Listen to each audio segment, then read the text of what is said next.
we all need to know how much we have achieved. So my job was to collate all the figures, the number of cataract operations for the day, the number of registrations for the day, and the number of glasses dispersed for the day.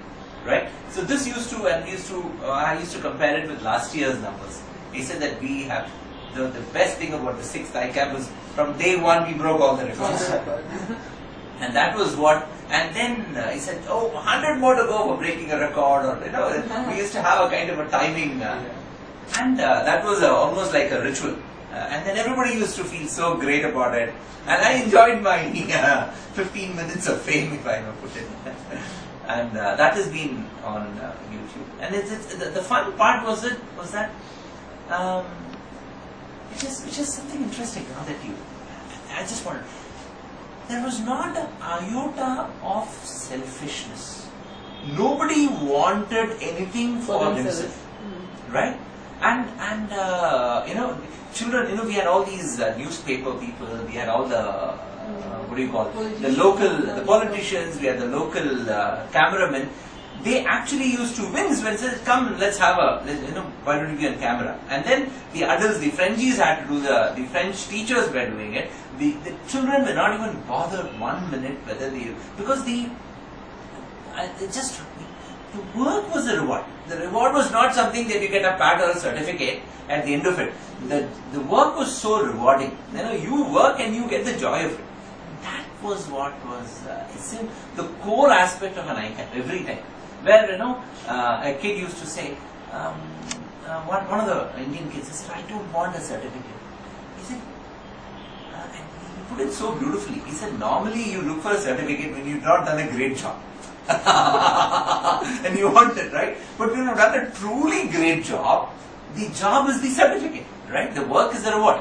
You don't want anything. Would you have bothered, for instance, if you had not got a certificate for the work that you did? Well, actually, I didn't know that we would get certificate Exactly. until the moment we actually get on stage and they ask them. Okay. Actually, I didn't know that certificate were issued or something. We didn't do it for that. Yeah, so they didn't do it for any other. And they completely forgot about themselves. Children, young children, there's so much of how they look and how they. But this period, they completely forgot about the work they did, about themselves, and they went on working. It's almost like and the next morning I used to see there was this girl, this French girl, who used to bite her nails in the morning. And I said, "Why do you do that?" I said, "I'm really looking at the crowds. What kind of crowds are we going to have in day 3? She could, for the Frenchies, having a crowd of 1,000 is It's a huge number, right? Yes. The crowd was massive. Sorry? The entire population of France. So we are so used to be by ourselves, as in how country is not that much populated, so we're not used to crowd. Like a big crowd would be like 20 people. I know.